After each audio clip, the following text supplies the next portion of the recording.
आलू पोटल कषा तो आपण मैंने बहुत थर बनई आज किंतु आम इनस्टाट आलू पोटल कषा बनवा कम तेल रे सहज उपाय जय जगन्नाथ सांग मैंने रोजी छड़ा किचन को आपण बहुत बहुत स्वागत। से मुझे पोटल फ्रेश पोटल नहीं देसी पोटल जोटे कि टेस्ट बहुत भल आपड़ चाहिए आज जगह हाइब्रिड पोटल नहीं पारे। एवं कौन करवा ना आपको आम भलसे चोपा छड़े ना चोपा छड़े तार मुंड पट काटी ना काटिकी भलसे धोई ना धोई सारापर गोटे प्लेट को मुझे रखीदे सहित एठी मुझे गोटे बड़ साइज्र आलू ताको मु चोपा छड़े नौ चोपा छड़े सारापर धोई सारापर एबे आमे कौन करवा ना ताको आमे काटिबा पोटल को जमती आपण पोटल कषा कर टाइप टिके तेरछाकरी काटे टिके तेरछाकरी काटिले कौन हम ना मसला सहित तेल भलसे माने सोक करिवो। एबे आलू को देखो छोट छोट पीस टाइप काटी नवा आम जेहेतु आज इनस्टाट बनवा आलूटा सिझापी टिके टाइम नब तेणुक आलूटा को छोट छोट पीस काटिले टिके शीघ्र सिझी जाए। एबे आमे गोटे फ्राए पैन नबा फ्राए पैन नबा सोरिष तेल एठी मु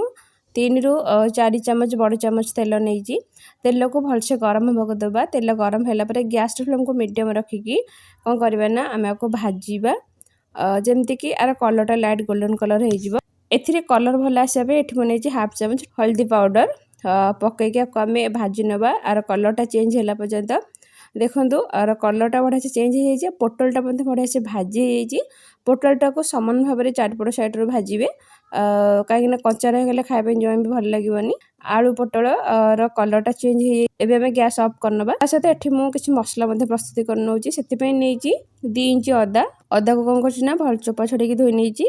गोटे पियाज मीडियम साइज्र सहित मुझे नहीं 6 रु 7 कला रसुण 2टी सुखला लंका 2 चमच पाखापाखि आम पानी ऐड करवा 2-3 चमच पाखापाखि पानी ऐड करके ग्राइंडिंग करनबा गोटे स्मूथ पेस्ट बनई नबा। एपटे देखो आम जो भाजिकी रखी पोटल आलू को गोटे बाउल को ट्रांसफर करवा से जो मसला को ग्राइंडिंग करके रखी ऐड करवा आउ से मसला कप को धोईकी मु कौन करना 4 रु 5 चमच पाखापाखि पानी ऐड कर सहित एठी आम माने हल्दी पाउडर ऐड करवानी कहीं हल्दी पाउडर देते हाफ चमच एथे नबा धनिया पाउडर हाफ चमच एठी नबा करी पाउडर स्वाद अनुसार लुण नबा सहित 1/4 चमच नबा चीनी हाफ चमच रु कम नबा आम दालचीनी गुजराती गुंड सहित एठी मु नहीं गोटे तेजपत्र छोट 2टी लवंग छोट खंडे दालचीनी गोटे बड़ अलैच हाफ चमच नहीं कस्तूरी मेथी क्रश करके देबे। एबे आम 2 चमच टमाटो सॉस आपन चाहिए टमाटो प्यूरी नहीं पारे कि टमाटो सॉसटा देले तार टेस्ट बहुत टिके माने आसी थाए मैग्नेट करिकी जो आपण आलू पोटल कषा बनइबे आपको आम 10 मिनट छाड़देवा 10 मिनट पर एबे कौन करवा ना प्रेसर कुकर नबा 1.5 कप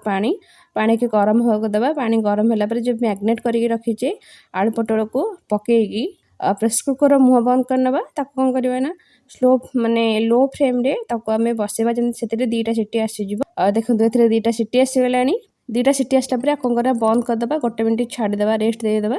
1 मिनट पर मु कभर खोलची देखो तार कलर तार टेक्सचर केते बहुत बढ़िया आसी एथिरे मु कोनोसी भी